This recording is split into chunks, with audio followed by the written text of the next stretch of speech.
بھی شیطان ہے نا، دماغ میں کسی کے یہ خیال ڈال سکتا ہے کہ جناب بہت اچھی بات ہے درود پاک پڑھنا، پڑھ لیا تو ٹھیک ہے، نہیں پڑھا تو کوئی گناہ تو نہیں، کوئی مسئلہ تو نہیں. لیکن ایسا ہے نہیں. درود پاک کچھ خاص وقت اور لمحات ایسے ہوتے ہیں کہ جب درود پاک پڑھنا لازمی بھی ہے. میں ایک واقعہ آپ کو سناتا ہوں جس سے یہ بات مزید آپ کو سمجھ آ جائے گی. رات اندھیری تھی اور ہماری امی حضور بی بی عائشہ صدیقہ طیبہ طاہرہ رضی اللہ تعالی عنہا فرماتی ہے میں گھر میں کچھ سی رہی تھی. آج کل تو لائٹس وغیرہ ہیں، لیکن ابھی بھی اگر مسجد کی لائٹ بند کر دی جائے، ساری لائٹیں بند کر دی جائیں تو ہمارے لیے کسی چیز کو ڈھونڈنا مشکل ہو جائے گا. آپ فرماتی چراغ گل ہو گیا اور میرے ہاتھ سے جو سوئی تھی جس سے میں سی رہی تھی وہ بھی گر گئی. اب سوئی کتنی چھوٹی سی چیز ہوتی ہے، اگر ابھی بھی گر جائے تو ڈھونڈنا تھوڑا مشکل ہو جائے گا، حالانکہ روشنی ہے، مگر اندھیرے میں تو کوائٹ امپاسبل. تو آپ فرماتی میں سوئی تلاش کر رہی تھی کہ اتنے میں اندھیرے کمرے میں میرے آقا صلی اللہ علیہ وسلم اپنا نور والا چہرہ لے کر آ گئے.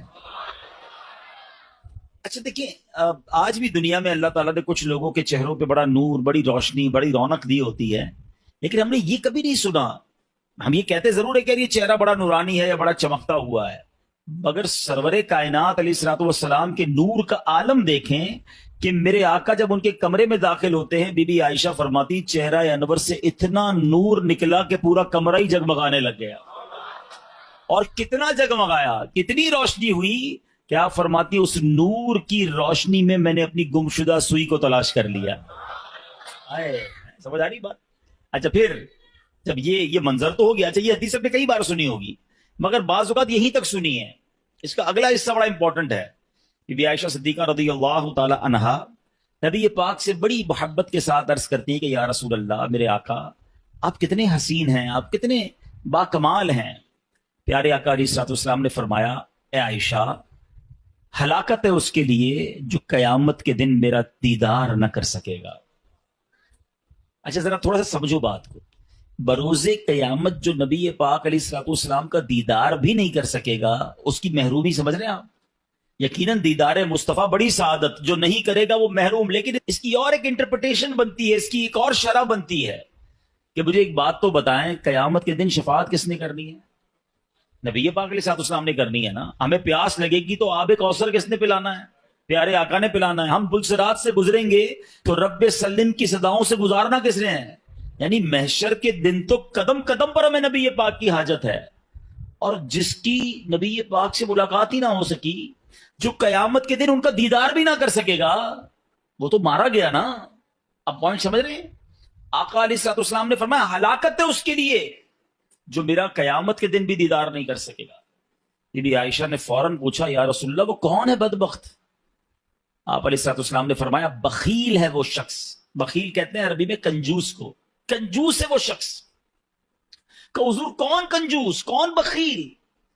ارشاد فرمایا جس کے سامنے میرا ذکر ہو اور وہ مجھ پر درود نہ پڑھے.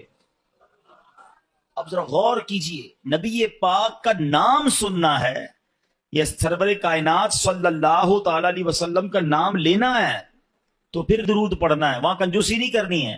اچھا اب تو کنجوسی اور بخل کی عجیب عجیب ایگزامپلز آ گئی ہیں.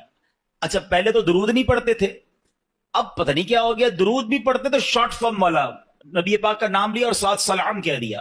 معاذ اللہ، صلی اللہ تعالی علیہ وآلہ وسلم، کم از کم پورا تو درود پڑھو یار. اچھا اسی طرح لکھنے میں کنجوسی، لکھنے کو پورے پورے اخبار بھر دیں گے، پورے ناول لکھ دیں گے، مگر جب نبی پاک علیہ الصلوۃ والسلام کا نام آئے گا تو سلام یہ صاد لکھ دیں گے. یہ حرام ہے. درود بھی پورا، لکھنا بھی پورا ہے اور پڑھنا بھی پورا ہے. سارا دن باتیں کرنے کے لیے تمہارے پاس ٹائم ہے، درود کی باری میں ڈنڈی مارتے ہو. اور پھر درود پاک تو میری نیکیوں میں اضافے کا وظیفہ ہے نا، میرے گناہوں کی معافی کا وظیفہ ہے، میری تو نبی پاک میں حاضری لگانے کا وظیفہ ہے آقا کی بارگاہ میں. تو پھر میں درود پاک پڑھنے میں کیوں کنجوسی کروں؟ ہاں اب علماء نے ایک بڑی خوبصورت ہمارے لیے آسانی کر دی. اب مثال کے طور پہ دوران بیان، دوران نعت، کبھی کبھی بار بار نبی پاک صلی اللہ تعالی علیہ وسلم کا نام پاک آتا ہے، تو ہو سکتا ہے کوئی پڑھنا بھول جائے، رہ جائے. تو علماء کہتے ہیں روزانہ دن میں ایک مخصوص تعداد کے مطابق درود پڑھ لیا کرو تو پورے دن میں جہاں جہاں نبی پاک صلی اللہ تعالی علیہ وسلم کا نام سنا یا کہا، اور اگر درود پڑھنا رہ گیا ہے تو یہ بعد میں درود پڑھنا اس کا آلٹرنیٹ، اس کا قائم مقام ہو جائے گا۔ اس لیے کہا جاتا ہے کہ روزانہ کم از کم 100 بار 200 بار، اللہ ہمت دے توفیق دے تو 313 بار درود پاک پڑھ لیں تو انشاءاللہ برکتیں ہی برکتیں ملیں گی۔ نیت کرتے ہیں انشاءاللہ، میں بھی نیت کرتا ہوں، آپ بھی نیت کریں انشاءاللہ روزانہ کثرت کے ساتھ درود پاک پڑھیں گے انشاءاللہ۔ آئیے مل کر محبت کے ساتھ بآواز بلند درود پاک پڑھ لیں۔ صلو علی الحبیب صلی اللہ تعالی علی محمد صلی اللہ تعالی علیہ وسلم۔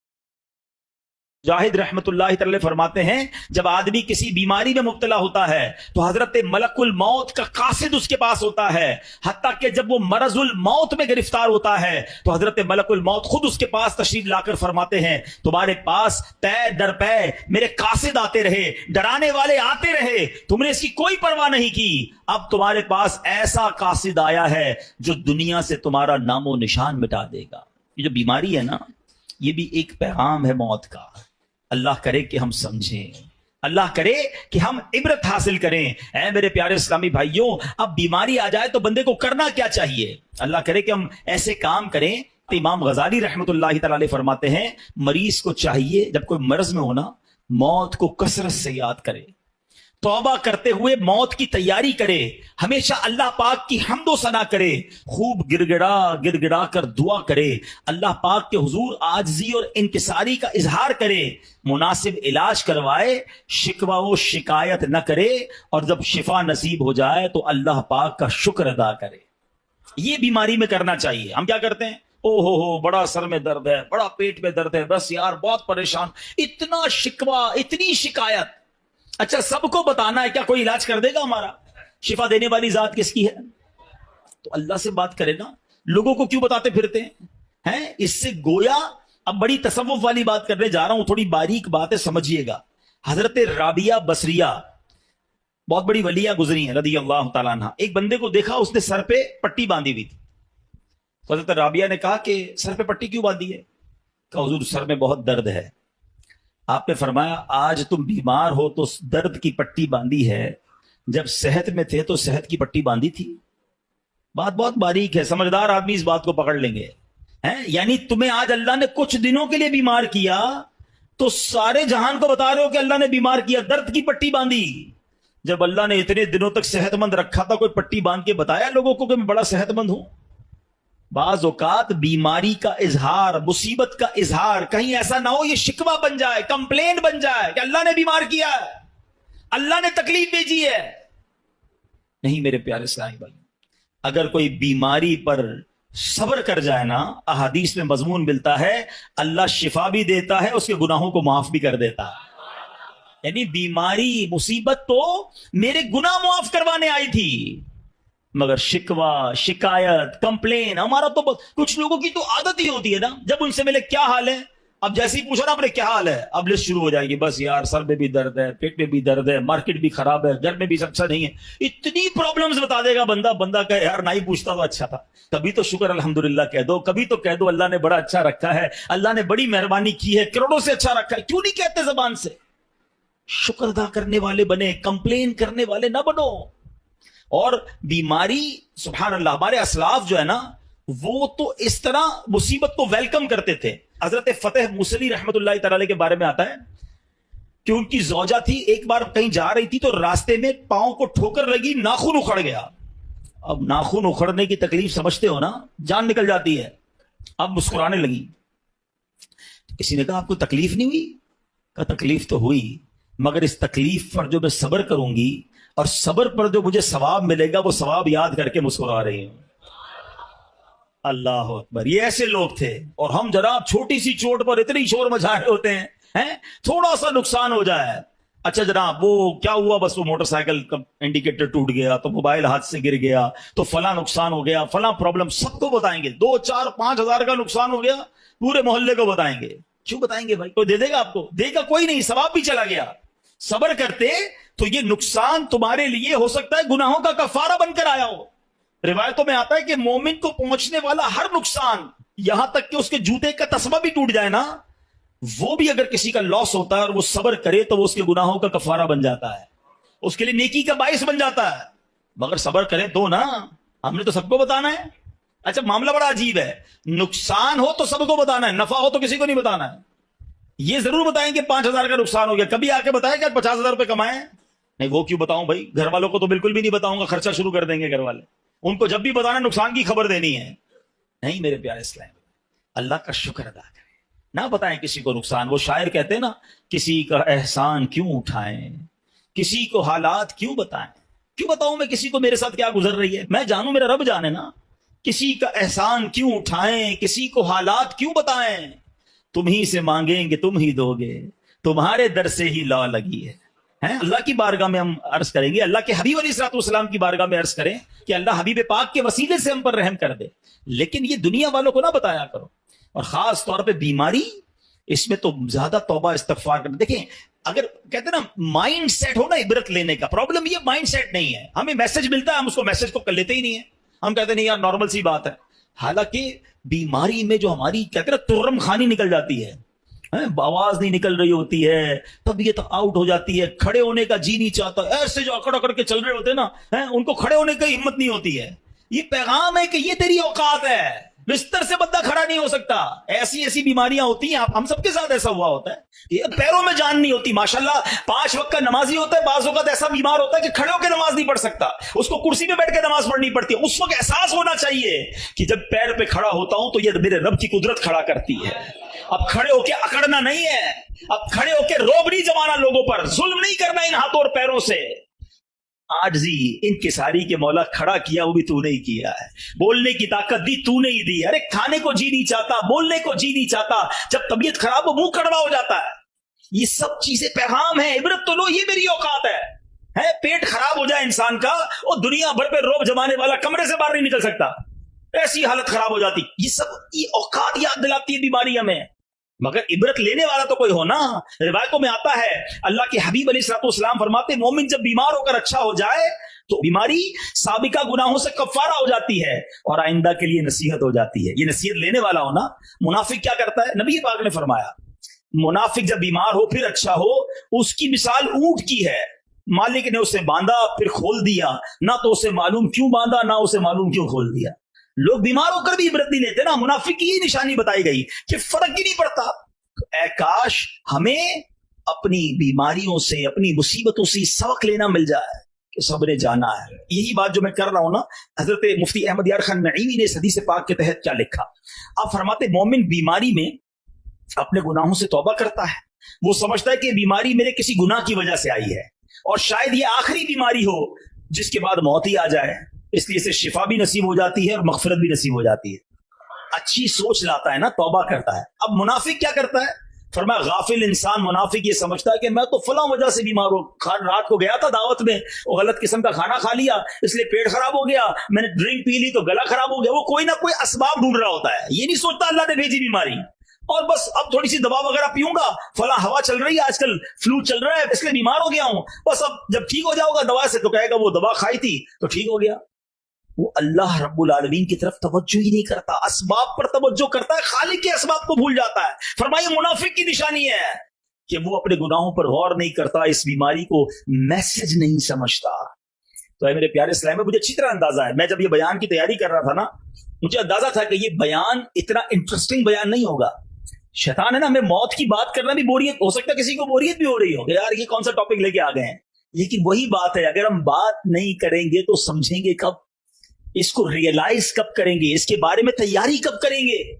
ہم سب نے مرنا ہے۔ اور ایک بات یاد رکھو میرے پیارے اسلامی بھائیوں، اس دنیا میں میں اور آپ ایک ترتیب سے آئے ہیں۔ پہلے کون آیا؟ میرے دادا ہے، آپ کے بھی دادا ہے نا، پھر آپ کے والد صاحب آئے، پھر ہم آئے، پھر ہمارے بچے آئے، پھر ان کے بچے آئیں گے، ایسا ہی ہے نا، ایک سیکوینس ہے۔